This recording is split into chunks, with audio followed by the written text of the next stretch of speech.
Ma la relazione che mi ha affidato Giovanni è una relazione molto interessante, per la verità mi ha molto preoccupato all'inizio perché parlare di ideale di una realtà professionale che è ingabbiata dalle amministrazioni, dalla medicina amministrata diventa un po' difficile. Se Giovanni scorre un poco cortesemente le slide, ecco, io vorrei partire da 5 indagini che ha fatto la Federazione CIMO-FESMED nel corso degli ultimi anni e andando avanti possiamo vedere che la prima indagine abbiamo fatto, alcuni di voi la conosceranno, sui medici del Servizio Sanitario Nazionale ha messo in evidenza, vai avanti Giovanni, il fatto che se noi ci troviamo in una condizione di fuga dalle strutture sanitarie è legata al fatto che l'aspettativa professionale di carriera e di retribuzione era elevatissima quando siamo entrati nel Servizio Sanitario Nazionale, ma sempre in termini di aspettativa tutti e tre gli item sono nettamente crollati. In realtà, avanti, possiamo notare una cosa molto importante. Vediamo che i colleghi preferiscono andare all'estero, lavorare nel privato, andare ovviamente in pensione, colleghi che sono molto più vicini, ma certamente solo il 27,8%, questa è un'indagine condotta su quasi 5.000 medici, intende restare in ospedale.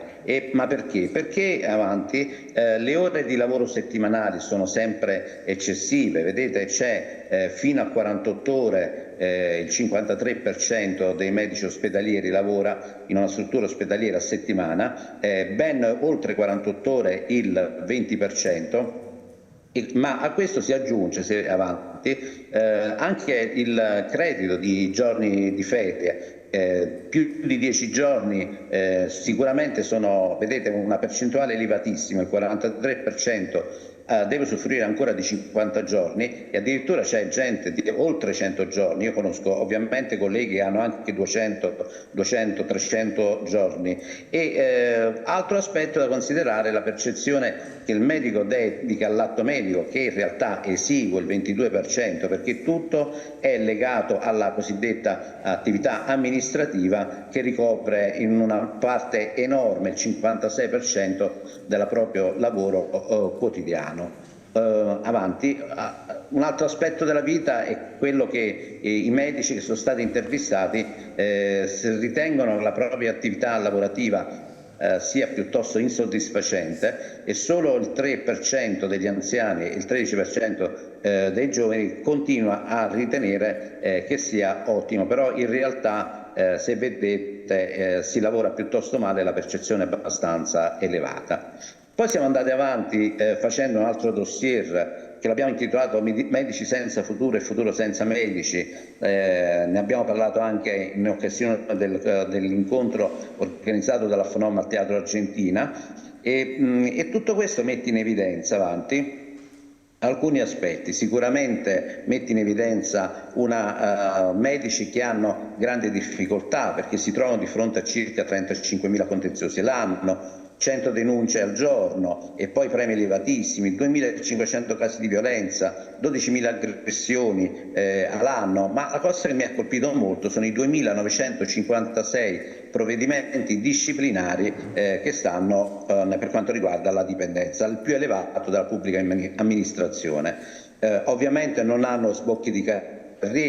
Se voi vedete dal 2009 al 2019 avanti sono stati tagliati 11.600 posti di strutture complesse e semplici e soltanto il 16% dei medici ha la possibilità di fare una carriera e avere un incarico semplice o un incarico complesso, mentre l'altissima professionalità è disapplicata come incarico in gran parte delle aziende, perché i contratti nelle aziende oggettivamente non si applicano. Quindi è un medico, se andiamo avanti, senza tutele, ma anche un medico senza gratificazioni e questo noi lo possiamo vedere tranquillamente andando a esplorare alcuni aspetti. Innanzitutto dal punto di vista economico la retribuzione media è nettamente inferiore ai paesi europei più importanti.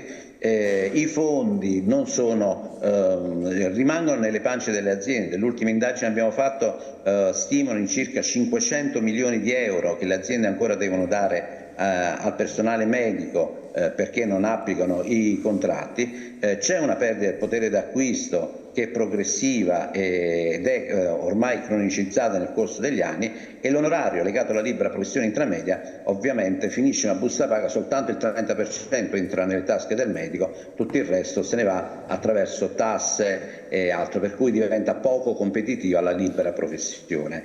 Poi i medici ovviamente non hanno i diritti che dovrebbero avere, se vai avanti e nei diritti perché? Perché il contratto non viene applicato, perché oggi stiamo discutendo del contratto di lavoro 2019-2021, siamo in una fase veramente molto cruciale, attendiamo delle risposte importanti da parte delle regioni, il comitato di settore, e quindi l'ARAN ci dovrà dare delle informazioni fondamentali il 31, e su questo io oggettivamente sono abbastanza critico, perché in assenza di risposte importanti che riguardano la qualità del lavoro dei medici, oggettivamente io trovo grandi difficoltà a firmare un contratto di lavoro se non ho delle sufficienti garanzie. Mi auguro che mai come questa volta ci sia una compattezza da parte delle organizzazioni sindacali nel portare avanti le nostre istanze. Altra indagine abbiamo compiuto è quella di medici senza futuro, un futuro senza medici, legati ad evidenziare che cosa?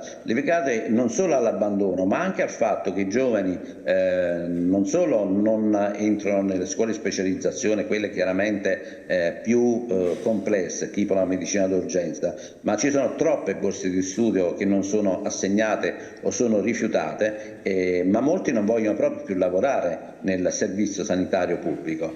E perché non parlare quindi anche di donne medico avanti? Perché ovviamente le donne medico, che rappresentano la maggioranza delle colleghe che lavorano nel Servizio Sanitario Nazionale, se vedete avanti c'è un rapporto tra le donne e gli uomini del 54 al 46% per quanto riguarda i medici in attività, ebbene solo il 17% ha un incarico primariale, il 34% è struttura semplice, però subiscono violenze, aggressioni anche morali, non hanno possibilità di carriera e hanno una vita lavorativa e una vita professionale, quindi anche familiare, abbastanza complessa e complicata.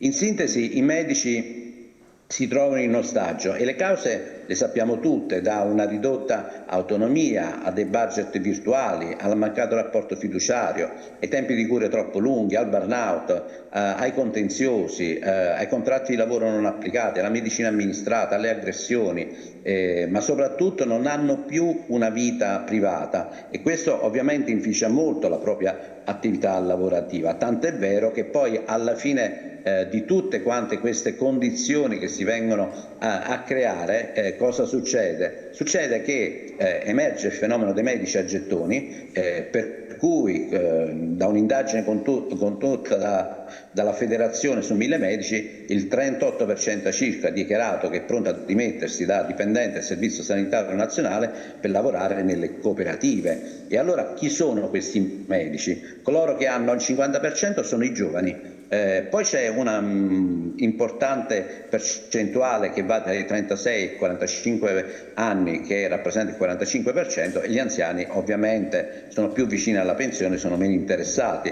E loro, i colleghi, dove vogliono andare? Soprattutto nelle aree a lavorare ovviamente come gettonisti, nelle aree dei servizi, nell'emergenza urgenza e nelle aree chirurgiche, un po' meno nell'area medica.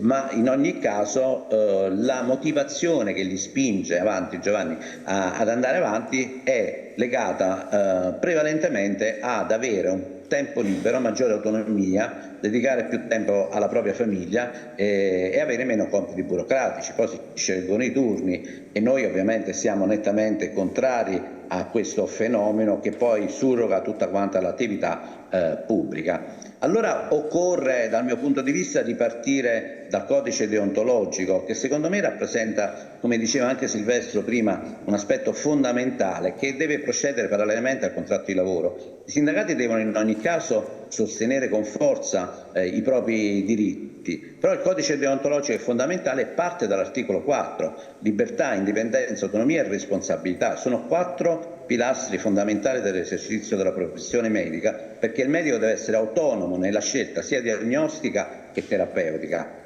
Come del resto, se noi analizziamo l'articolo 6, la qualità professionale e gestionale, ci rendiamo conto che il medico è garante dell'efficacia, della sicurezza, dell'umanizzazione e dell'accesso alle cure. Quindi grava su di noi una elevata responsabilità che molto spesso i contratti ci mettono in grande difficoltà perché? Perché sono legati alla mancata applicazione, ma soprattutto a degli abusi di natura amministrativa che hanno il sopravvento naturalmente sul codice deontologico.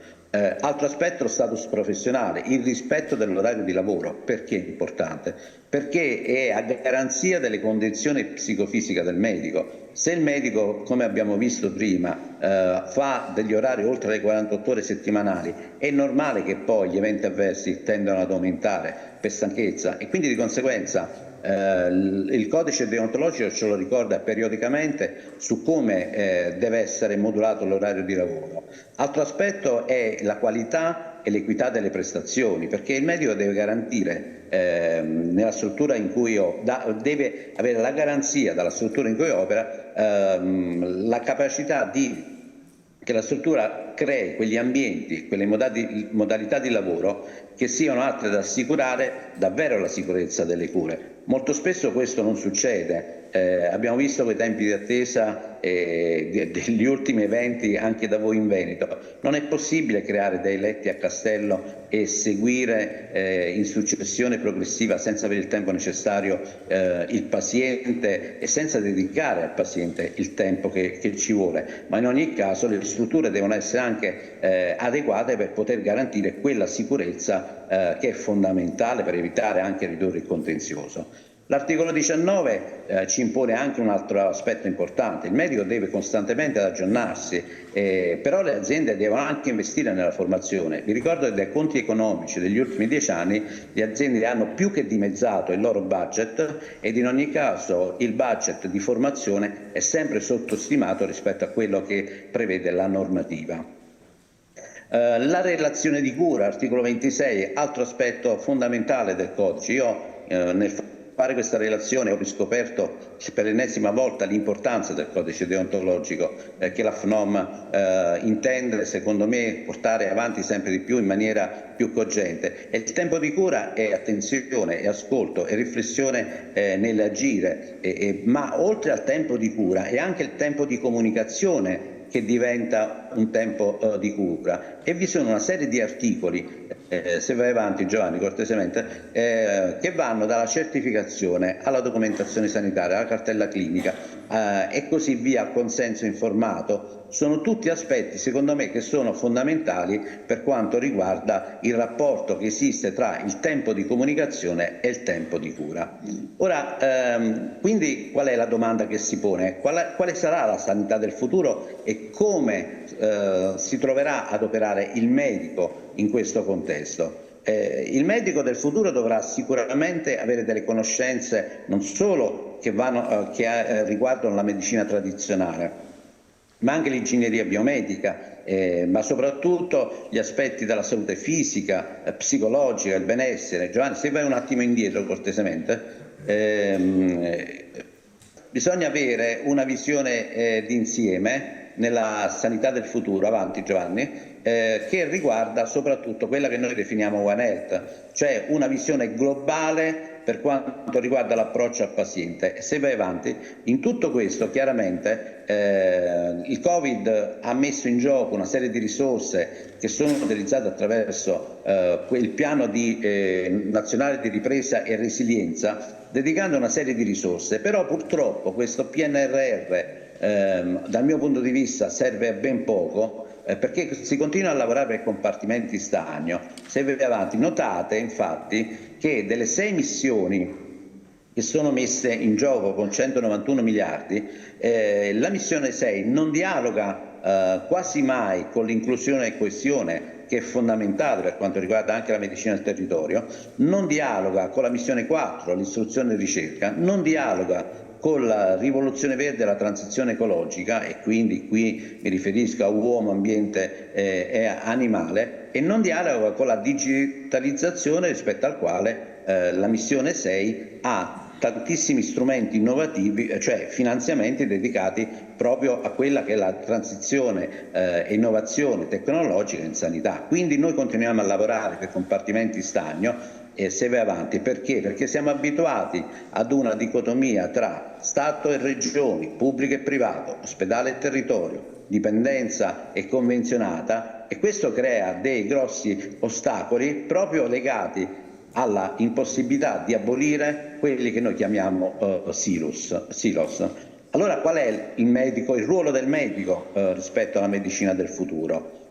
Sicuramente dovrà essere improntato all'innovazione tecnologica, avanti, e vi ricordo che parlando di innovazione tecnologica, secondo un'indagine di MedTech, il mercato tecnologico vale 16,2 miliardi, che è diviso tra oltre 4.500 aziende che occupano oltre 110.000 dipendenti. Cioè sono dati ovviamente Confindustria, sono dei dati fondamentali per far capire quale sia l'impegno economico. È proprio per questo motivo che il medico deve avere alcune capacità professionali che devono andare in sincronia con l'ingegneria biomedica, la robotica, la microchirurgia, le terapie genetiche, tutto quello che riguarda il futuro, quindi dalla risonanza magnetica ai protoni alla diagnostica. È su questo che noi ci dobbiamo cimentare, perché come vedete nella prossima diapositiva le tecnologie sono tantissime, vanno dalla robotica alla stampa 3D, alla genomica, al machine learning,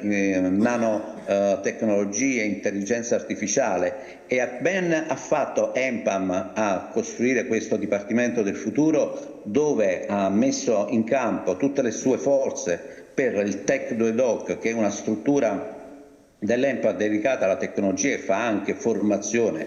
Fra poco ci sarà una formazione gratuita per tutti quanti i medici, per poter creare quel tipo di approccio che il medico ha necessità di avere per essere innovatore. Ma ovviamente tutto questo è anche legato per l'ennesima volta al codice deontologico. Vai avanti Giovanni, perché vedete che anche l'articolo 78 del codice, 79, parla di tecnologie informatiche, di innovazione e di organizzazione dei servizi sanitari. E allora, per concludere, vi porto questa indagine epidemiologica di Berwick sul cambio della sanità avvenuta in Inghilterra. Vedete, dei medici intervistati c'è un 2,5% che viene definito creatore o innovatore, opinion leader il 13,5%, cambiatori precoci il 34%, lenti il 34%, vivono nel passato, cioè rifiutano i cambiamenti nel 16%.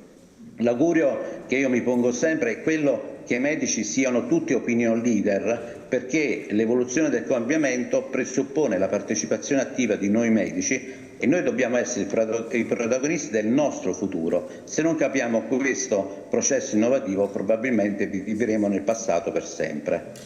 Spero di essere stato veloce, vi ringrazio.